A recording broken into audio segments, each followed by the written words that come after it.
நம்ம மல்லி கர்ப்பமாக இருக்கிறாங்க அப்படிங்கிற விஷயத்தை இப்படியா நம்ம விஜய் தெரிஞ்சுக்கணும் அப்படிங்கிற மாதிரி உண்மையாகவே நமக்கு ரொம்ப ரொம்ப ஷாக்காக இருக்க தான் செய்யுது. மல்லி தன்னோட வாயால் சொல்லி விஜய் அதை பார்த்து மகிழ்ச்சி அடைஞ்சிருந்தாங்க அப்படின்னு சொன்னால் எவ்வளோ நல்லா இருந்திருக்கும். ஏன்னா ஸ்டார்டிங்கில் இருந்தே மல்லியோட ப்ரெக்னன்சி ட்ராக் கொண்டு வாங்க அப்படின்னு சொல்லி ரசிகர்கள் தொடர்ந்து ரிக்வஸ்ட் வச்சுட்டு இருந்தாங்க. ஆனால் இப்படி ஒரு தருணத்தில் வச்சிருக்க வேண்டாம் அப்படிங்கிறது தான் என்னோட கருத்துமே. ஏன்னா இப்போ ராஜிக்கு தெரிஞ்சிருது அப்படிங்கிறதால ராஜி இதை வச்சு ஏதாச்சும் ஒரு பிரச்சனை பண்ணலாம் அப்படிங்கிற மாதிரி நினைக்கிறாங்க. இப்போ கதிரேஷன் நிஷா 2 பேருக்குமே கால் பண்ணி சொல்லிடுறாங்க மல்லி கன்சீவாக இருக்கிறாங்க அப்படிங்கிற மாதிரியும் வெண்பாவை அதனால தான் தொலைச்சாங்க அப்படிங்கிற மாதிரி 2 பேருக்குள்ளேயுமே பிரச்சனையை ஏற்படுத்தி விட்டுறாங்க. அதனால கதிரேசன் நிஷாவுமே வந்திருக்கிறாங்க. இந்த தருணத்தில் தான் விஜயுமே காலில் அடிபட்டு ஹாஸ்பிட்டல்ல இருந்து வீட்டுக்கு வந்திருக்கிறாங்க. இப்போ ராஜி விஜய்க்கு ஸ்வீட் கொண்டு வந்து கொடுக்குறாங்க. நீ திரும்பவும் அப்பாவாக போகிறதுக்கு வாழ்த்துக்கள் அப்படிங்கிற மாதிரி சொல்கிறப்ப விஜய்க்கு என்ன நடக்குதுன்னே தெரியாமல் அவங்க ஒரு பக்கம் ஷாக் ஆகி நிற்கிறாங்க. இப்போ கதிரேசனுமே அதான் சொல்லிட்டு இருக்கிறாங்க, உங்கள் மனைவி கன்சீவாக இருக்கிறாங்க அப்படிங்கிறதால தான் ஏன் பேத்தி வேணாம் அப்படின்னு சொல்லி தொலைச்சிட்டிங்களா அப்படிங்கிற மாதிரி விஜயை பார்த்து கேட்கவுமே விஜய்க்கு இதால் எதுவுமே பதில் சொல்ல முடியலை.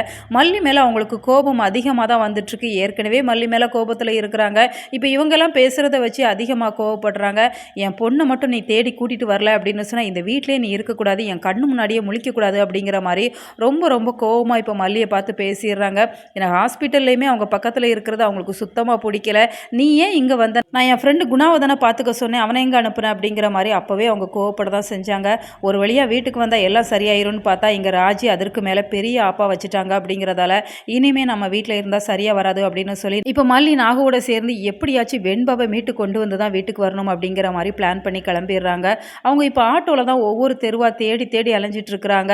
இப்போ அந்த ரவுடிகளுமே இப்போ வெண்பாவை ஒரு இடத்துல வச்சிருக்கிறாங்க. வெண்பா மட்டும் இல்லை, கூடவே 2 குழந்தைகளும் இருக்கிறாங்க அப்படிங்கிறதால அந்த இடத்து பக்கத்துலேயே நம்ம மல்லி நெருங்கிட்டாங்க. ஜன்னல் வெளியே பார்த்தாங்க அப்படின்னு சொன்னால் அந்த குழந்தைகளை அடைச்சி வைக்கிறத பார்க்கவுமே பயங்கரமாக ஷாக் ஆகுறாங்க. எப்படியாச்சும் தன்னோட குழந்தைய மீட்டணும் அப்படின்னு சொல்லி அவங்களுக்குள்ள போராடி வெண்பாவை மீட்டு வீட்டுக்கு கூட்டிகிட்டு வராங்க. ஸோ பார்க்குறதுக்கே ரொம்ப ரொம்ப சூப்பராக இருக்குது. இந்த தருணத்துக்காகத்தான் நாமளுமே எதிர்பார்த்து காத்திருந்தோம். இந்த எபிசோட்ஸ் நிச்சயமாக இன்னும் ஓரிரு நாட்களில் கொண்டு வந்துட்டாங்க அப்படின்னு சொன்னால் நல்லா இருக்கும். உங்களோட கருத்துக்களை மறக்காமல் கமெண்ட்டில் தெரியப்படுத்துங்க. மேலும் இது போன்ற வீடியோக்களுக்கு நம்ம சேனலை சப்ஸ்கிரைப் பண்ணுங்கள்.